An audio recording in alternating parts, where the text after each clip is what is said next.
Okay, so this evening, the topic would be entitled, I See Not Our Sign. And a subtitle to this would be The Assembly of the Wicked. Today we'll be talking and we'll be looking at miracle. Because remember we said that Yahuwah had been working with them, performing diverse miracles, signs, and wonders. All right? And when we look at the whole concept of miracle, we see Paul, Shaul, raised this in the book of Galatians. And one of the things that he said in Galatians chapter 3, I think it was, in Galatians chapter 3, verse 5, we look at 5 and then we work our way back to 1, 2, and 3. All right? It says here from verse 5, He therefore that ministered to you the Ruach, and worketh miracle among you, do it by you the works of the law or by hearing of faith. O foolish Galatians, who hath bewitched you, that you should not obey the truth? That you should not obey the truth. And the problem is, remember I said that the witness started in Jerusalem, then it went into Judea, Samaria, and then it went into the utmost part. So as it went further west, this city of Galatia is one that was further west. It was a colony of the Roman Empire. And like anything else, if you put a line of people standing and you give the first one a message and ask them to relate, by the time it reached down to the 10th person, the entire message is distorted. And this is a perfect example of what transpired. Because I shared with you that at Shabuah, this was where they received both the tongues of fire, which is the Torah, the law written in their heart, confirming and establishing Jeremiah chapter 33, where Yahuwah said that I will put my law in their inward part. So the tongues of fire is the Ruach HaKodesh that Yahuwah gave the Torah to us by virtue of the tongues of fire. And we know also that the tongues here was twofold, because it talks about speaking in an unknown language and one unknown language. But we're not talking about tongues today, we're speaking about miracle. And in conjunction to them receiving the Torah, they also received the Ruach. Now, if we look at the first mentioned principle in the Torah, as it relates to miracle, you would see miracle and signs carries the same connotation, Hebrew 2:26. And one of the things we have to remember, so the sign here, which is a ut, it talks about a signal, a flag, a beacon, a monument, omen, a prodigy, evidence, a mark, a distinguished mark. And I want to let you know that when it talk about a sign and miracle, the first time it made mention of a sign was in Genesis 1:14, where Yahweh said that he had given us the sun, the moon, the stars, and these different things for signs and for seasons, days, and years. Right? However, when we look again at another use of sign here is used as a miracle. And he said that we must remember the miracles, the signs that he did for our forefathers in Egypt. Why? Because Egypt and the signs that he performed are all tied in to Yahuwah's feast days. Now let us go further as we lay the foundation in our Torah study. Because remember, in the book of Galatia and these in Christianity, they teach now that the Judaizers back then were teaching the people and admonishing the people to adhere to the works of the law. And Paul had was to rebuke them and ask them, how did they receive the Ruach HaKodesh, and how did they receive miracles? If they received it by the works of the law, by hearing of faith. But my brothers and sisters, let us go into Psalm 74. And we look at verses 4, 8, and 9. And it says here, thy enemies roar in the midst of thy congregation, for they set up their ensign for signs. 8 and 9. I'll take from 7. For they have cast fire in thy sanctuary, they have defiled by casting down the dwelling place of the name of to the ground. They said in their heart, let us destroy them altogether, for they have burnt up all the synagogues of Yahuwah in the land. And verse 9 again reiterate what was said basically in verse 4. He said, we see not our signs. There is no more any prophet, neither is there any among us that knoweth how long. And if we look into Lamentation 2, 6 and 7, you would see that this here had been speaking of Yahuwah's Moed. The Moed is Yahuwah's appointed times, that the people would come together, assemble themselves to meet with their Creator, to meet with their Maker at His place that He had designated, and the prescribed time that He had allocated. Here he says, for example, he said that Pesach must be from the evening of the 14th. His time and his place. Lamentation 2:6. And he had violently taken away his tabernacle as if it were a garden, and he had destroyed his place of the assemblies. For Yahuwah had caused the solemn feasts and the Sabbaths to be forgotten in Zion, and had despised in the indignation of his anger the king and the priests. And Yahuwah cast off his altar. He had hated, abhorred his sanctuary, and he had given up into the hands of the enemy the walls of her palaces. And they had made a noise in the house of Yahuwah, as in the day of a solemn feast. So what we have seen, my brothers and sisters, if we were to bisect this, here the author is saying, we see not our sign. We see not our sign. What is the sign for the Hebrew people? The sign for the Hebrew people had been feast days, Sabbaths, and these different things. And you can Google it yourself. You would see in 1 Maccabees chapter 1, 45 to 49, it talks about Antiochus, where he came and they conquered Jerusalem. And when conquered Jerusalem, they forced the people to cease from burnt offerings, cease from adhering to Shabbat and feast days and these different things. That is what they did.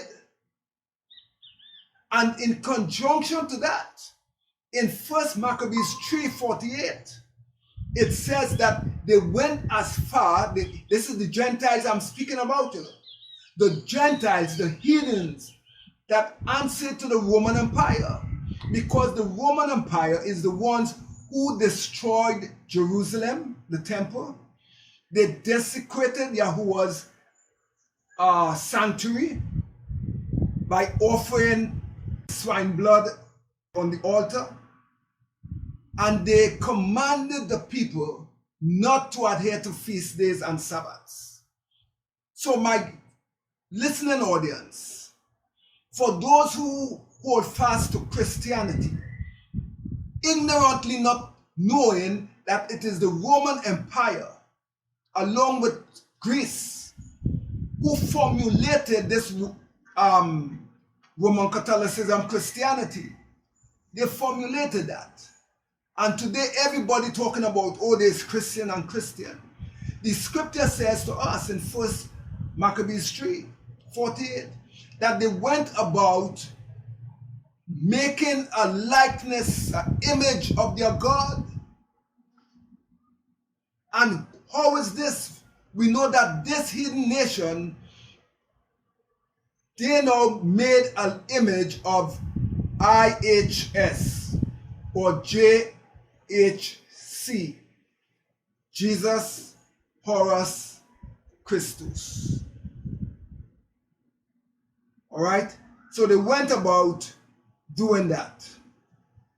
So here it was, they set in motion to reject Yahuwah's law, testimonies, statutes, commandments, etc. And they now went about performing lying miracle signs and wonders. And many people would say, well, that is not so. We have seen too many miracles in the name of JUSUS. My brothers and sisters, the scripture refer to it as lying miracles, signs, and wonders. Because in ancient time, they used a teraphim. A teraphim is an idol. And Yahuwah said that there would be an idol shepherd that would arise and would deceive many. So this idol, he will come as a shepherd, deceiving many people. So here today, this pagan religion called Christianity, they are now teaching the people that there must be no adherence to Torah. But how can there be no adherence to Torah when the Torah is written in your heart? To fulfill Jeremiah chapter 31, verse 33. That is why the Hebrew people could have said that we see not our sign. We see not our sign. And in Psalms 22:16, he said, for dogs have compassed me, and the assembly of the wicked have enclosed me, and they have pierced my hands and my feet. Now this is Yahushua Mashiach speaking about the heathens. And who was the people very instrumental in piercing his hand and his feet? The Roman Empire, the Roman soldiers. He referred to them as dogs, uncircumcised Philistines, uncircumcised in heart. They were heathens. And here he says, the dogs have encompassed me. He referred to them as the assembly of the wicked have enclosed me, and they have pierced my hands and my feet. What did Job say? Job said it in Job 9:24. In Job 9:24, Job made a profound statement by saying, the earth is given into the hand of the wicked. So when we see all the calamity on the earth taking place, who is running the world? The 1%ers. But who are the 1%ers? Edomites. Edomites. The so-called Ashkenazi Jews, Sephardic, and all these different people. They are the ones that continue to corrupt the world.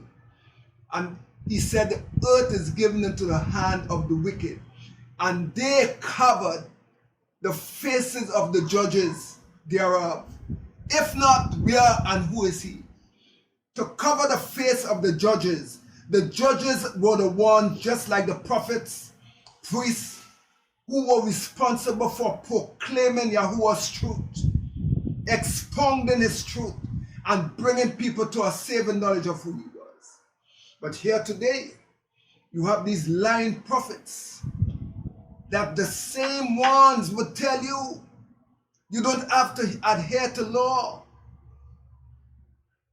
Here he says, thy enemies, raw. Let us take it piece by piece. Who is thy enemies? Who was he referring to? The enemies of Yasharal had always been the Gentiles, had always been all the ites, the Edomites, the Jebusites, all the ites you think about.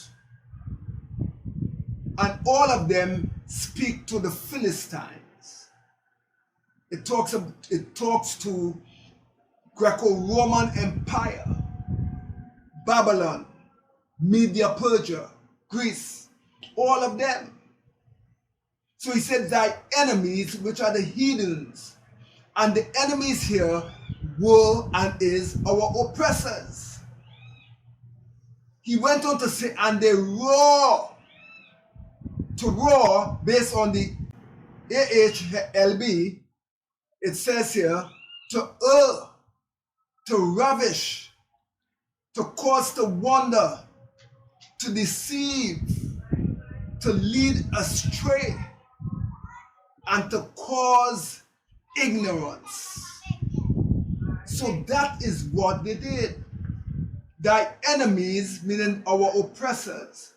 So when they roar, they lift up their voice in error, speaking lies and heresy in the midst of thy mohed. Congregation here talks about mohed. Mohed, that remember I said to you, talks about Yahuwah's seasons, his appointed times, and these different things. So here it says the Hebrew people, the enemy would come and roar to cause people to err in the midst of the assemblies. And they set up their ensign for signs. They set up their ensign for signs. So they now removed Yahuwah's calendar with the feast days, Sabbaths, and these different things, and they put their sign. What was their sign? A pagan calendar with Christmas, Easter, All Souls Day, Valentine's Day, every single day, pagan and corrupt to the core. Pagan and corrupt. And the Most High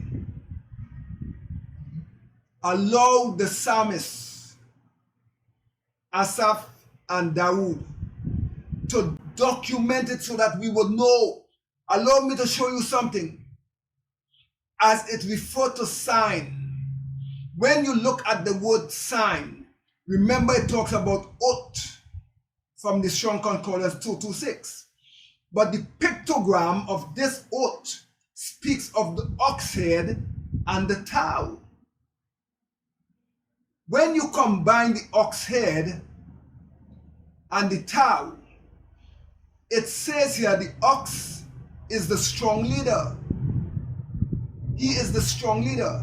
And according to Hebrew custom, whenever they were treading a floor or a field, they would always put a more experienced ox with a younger ox. So in this case, figuratively speaking, the most experienced ox is Al Shaddai. Al. He is the strong leader. And he will be yoked together with this lesser experienced ox as to who we are. We are symbolic of that inexperienced ox. That's why the scripture says that we are yoked together with him. You see? And he is moving towards his mark. He is moving towards his mark. His mark, his distinguished mark, is Sabbaths, feast days, and these different things. These are what he had given us. And the call had always been, I see not our mark. We see not our sign. There is no more any prophet, no prophet to tell them, but look, this is not your sign. Don't follow it. Don't follow the Christmas, the Easter, the All Souls Day, All Saints, and these different things. Don't follow it.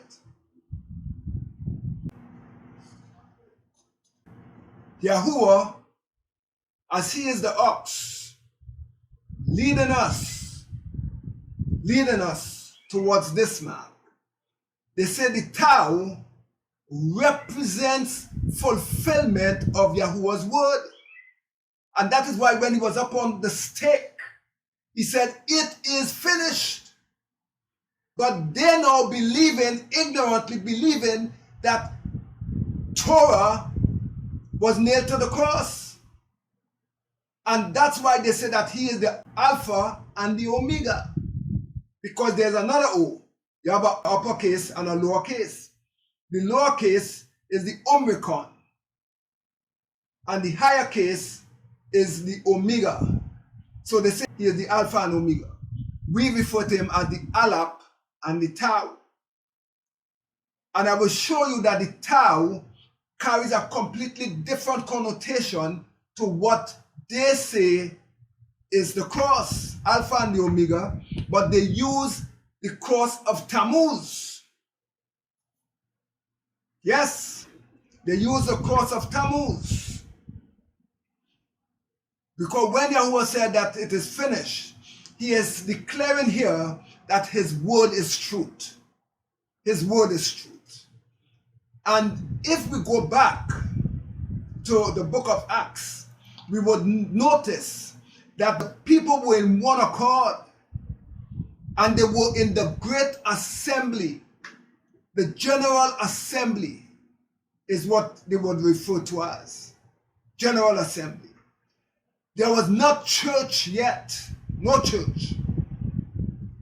And why is this important? Because church have rejected Yahuwah's Torah, they have rejected feast days, they have rejected Sabbath, but yet they are standing out as a beacon, as a light, performing miracle signs and wonders, and telling the people that all you need to do is just believe. Believe. Miracles. How do we test miracles? Miracles are tested upon the word of truth. Truth is what validates miracles. If there is no truth, well then your miracles are lying miracles. Lying miracle signs and wonders. So here we see, my brothers and sisters, that the church is not and could never be the great assembly. Because the great assembly, they observe Yahuwah's season. They observe feast days. Right? The word for assembly was mohed. They also use kahal. Kahal. Because these seasonal feasts is what was referred to as the tent of meeting. The tent of meeting was where the people came together. Let's go back to Lamentation 2 and we will look at verse 14. And it says here, the prophets have seen vain and foolish things for thee, and they have not discovered thy iniquity, to turn away thy captivity, but have seen for thee false burden and causes of banishment. So if something is a false burden, Yahuwah put a burden upon you, and you continue in error, don't you know your burden will double and it will triple? Because it is a false burden. But when you turn the people away from captivity and bondage, then the burden now can be released. And for many people, they continue to have they have people in bondage, they have people in captivity of burdens. By teaching people, the law is done away with. When we look at the word for the T in Christianity, they say that he is the Alpha and the Omega. And they said that the sign that they had is that he had to be impaled. I would speak their language. He was crucified upon a cross. So the cross now became the symbol that law is done away with, and you must now believe in IHS or HC, which is Jesus Horus Christus. IHS, Isis, Horus Serapis. The pagan trinity all around. And all of that had been a symbol of Tammuz. And Tammuz, the symbol for Tammuz had always been the cross. So if the cross was used for a symbol of pagan worship, and then again the Roman Empire had the cross, the symbol of a cross, as a means of death. I am saying that according to the Strong Concordance, the Greek 4742, you will see that the cross that they refer to points to the word stigma. Stigma. Stigma talks about to stick or to prick, a mark incised. And incised is a cut. So where they put a mark, they would put a mark. Or if today we would say tattooing. And this, if you see and look at Christianity, Christianity have taught people, some have been teaching against it, and others again have promoted tattooing. They say you can tattoo for JC, when this is a complete violation of the Most High word. He said, make no cutting, no mark in your flesh. Because this was a principle that they did in honor of their pagan gods when people died. And this mark, whether a cut or what have you, it was a recognition of ownership, scar of service or a mark. So they know fully well that when people take this mark of the image of their God that they put upon the stake, that everybody today worship, this mark, he says, a visible identification of those that are morally polluted. So if you are morally polluted, it means to say that you are unclean. You are unclean. And nothing unclean cannot come to the Most High. You have to be ceremonially clean. That tattooing, like I said, we see it rampant in Christianity today. And it is also used in conjunction with the Greek 4716. Staros. Staros talks about a stake as set upright. So if they're saying it's a stake, an upright stake, how come did they arrive at a cross? Right? However, their argument would be that according to the Hebrew Alabat, that the Alap and the Tau, there's a T. There's a T. So they would argue that. But remember, I shared with you that the T, which talks about is the Alap and the Tau, the beginning and the end, the first and the last. He said it is finished, meaning that his work that he had come to redeem humanity and to declare his truth. His truth is that he had put his Torah in our hearts, his law, that many people despise today. And they tell you that that was nailed to the stake. So, if this is so, and they talk about a pole, a cross, an instrument of capital punishment, figuratively exposed to death, that is self-denial, and they talk about the atonement of Yahushua, Mashiach, etc., etc. But while they look at the T, the Tau, as not as Yahuwah's truth, but they see it as a symbol to bring in their pagan symbol of Tammuz, because Tammuz also used the letter T. Also used the letter T. For the enemies raw. They raw. We are in our assemblies. In our assemblies. So they came now and they continue to raw.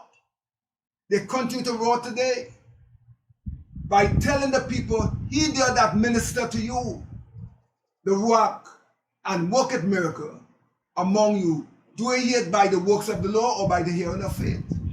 And I believe it was in John 2:11, the scripture says that Yahushua Mashiach, this was the beginning of his ministry, where he worked miracle signs and wonders.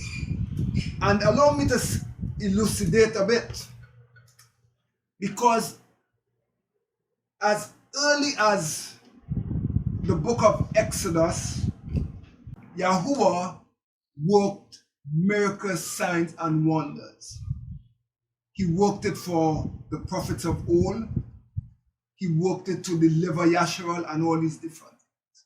But this year now, when Yahushua Mashiach came on the scene, they said this beginning of miracles that Yahushua Mashiach did in Canaan of Galilee. All right? And he manifested forth his splendor, and his disciples believed on him. So miracles are manifested so that people would believe on the Messiah. And we have shown you that this Jesus is an impostor. He is not the Hebrew Messiah. So if he is an impostor, then he is performing lying miracle signs and wonders to cause many to err, to stray, and that they would believe on him and not on Yahushua Mashiach. And we are here to right-size that. So the point I was alluding to is that back then, solemnly, that men would perform miracles. You had Aliyah, right? Yahuwah used Aliyah, he performed miracles there. He used Elisha and these different people. All right? Moses and these different. But the thing about it is, the point I want you not to miss is that he always used a man or a woman. Always. Because we of ourselves cannot perform no miracle. Because a miracle is a supernatural act. So it says here that it is Yahuwah had been working in them, just as he is working in us today, to perform miracle signs and wonders. So when they come and they say, well, oh, Yahushua Mashiach, he started miracles in the renewed covenant, and now the people believe, they lay hand on the sick and the people were healed and this, that, and the other, and they went about performing miracle signs and wonders. They went about performing miracle signs and wonders. But that did not nullify the fact that the people were adherent to law. The people did not despise law. The scripture says the people were zealous to the law. They had a zeal. Thousands, hundreds of thousands of them were zealous to the law. And that's why he said faith come by hearing. Because they knew that the law was in them. And if it is an innate quality, then they are mandated to adhere to it. But they also had the Ruach HaKodesh. And that's why scripture said faith cometh by hearing, and hearing by the word of it. Because as you hear the word now, faith can increase. It can come alive. And in so doing, Yahuwah now can use you now to speak positively, and he can bring about life transforming changes in one's life by virtue of miracles. When Shaul was confronting the people of Galatia, remember the people of Galatia was primarily a Gentile populace in Galatians 4:9 and 10. Howbeit, when you knew not Yah, you did service unto them which by nature are not gods. So they were doing service unto demons, devils. He said, but now, after that you have known Yah, or rather are known of Yah, how turn you again to the weak and beggarly element, whereunto you desire again to be in bondage. I now lift your burden by putting Torah in your spirit, in your heart, and giving you the work that you would fulfill my commandments and statutes. But now you desire now to go back and observe days, months, times, and years. I am afraid of you, lest I have bestowed upon you labor in vain. And this is exactly what went on. But they turned it around, they flipped the script to make people believe that we, the Hebrews, after coming to faith in JC, we now going back to weak and beggarly elements. Our feast days and Sabbaths are not weak and beggarly elements, because this is a true pattern of the heavenly. In the heavenly, it will have Sabbath rest. They have pagan holidays, no Sabbath, and they want to tell you about we observing weak and beggarly elements. People, think again. I admonish you to think again. Going back to chapter 3, please. So he said, he that ministered to you the Ruach and worketh miracle among you, do it by the works of the law or by the hearing of faith. If we go back to the Tanakh, we must remember that Masha was an observant Hebrew. He obeyed Torah and he performed many mighty miracle signs and wonders. He obeyed Torah. Aliyah, same thing, obeyed Torah and performed many mighty works, miracle signs, etc. Elisha, same thing. Yeah? And the list can go on and on. On and on. Just read Hebrews 11 to tell you about the people of faith. Daniel, David, and these people.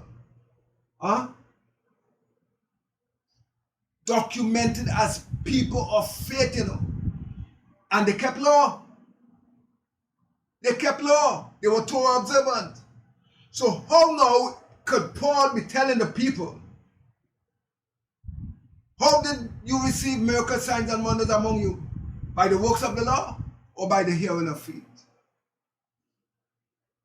I say to you, as the people obeyed Torah and they learned and pursued righteousness, because the purpose of Torah is to cause you to walk in righteousness. And as the people walked in righteousness and in obedience to the Most High Sabbaths and his feast days, which are his sign, that's why they say, I see not our sign. As they walk there, then miracles, signs, and wonders accompany. And in the renewed covenant, the principle is no different. It is no different. So he rebuking the Galatians and said, "O foolish Galatians, who had bewitched you that you should not obey the truth?" What is the truth? The truth is that now that you are saved from law. I thought you were saved from sin, not saved from law, because the law is good, kadash, and just.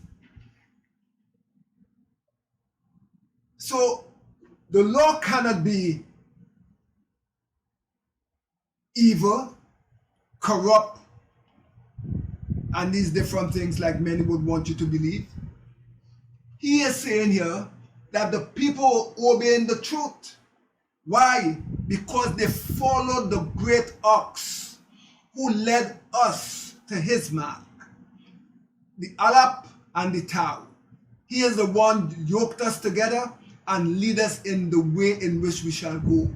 The Tau here talks about agreement of covenant. Agreement of covenant.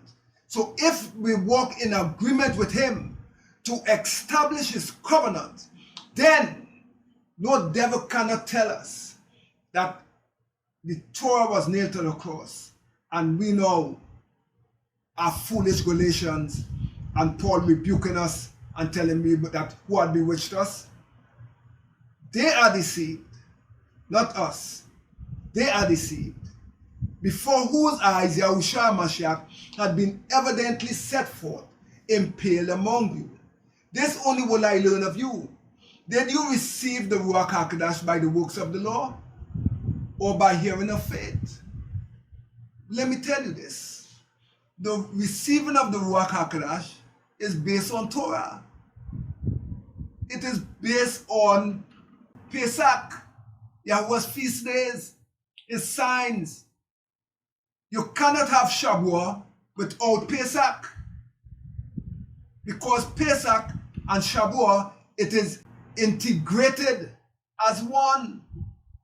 From one feast, that is the barley feast, to one other harvest, from barley to wheat. But many are ignorant of that. Are you so foolish? Having begun in the spirit, are you now made perfect by the flesh? Have you suffered so many things in vain, if it be yet in vain? Verse 6 says, even as Abraham believed Yahuwah, and it was accounted unto him for righteousness. Know you therefore that they which are of faith, the same are the children of Abraham. Abraham. Let's go into James 2:20. He said, thou believest that there is one Yah. Thou does well, for devils also believe and tremble. And they believe that Yah is one. But will thou know, O vain man, that faith without works is dead? Was not Abraham our father justified by works, when he had offered Isaac his son upon the altar? See thou how faith worketh with his works, and by works was faith made perfect. So you see, faith is made perfect by works, and yet they will tell you no works, no works. And the scripture was fulfilled, which said that Abraham believed Yah, and it was imputed unto him for righteousness, and he was called a friend of Yah. You see then how that by works a man is justified. Let's read that again. You see then how that by works a man is justified, and not by faith only. Likewise also was not Rahab the harlot justified by works, when she had received the messengers and sent them out another way?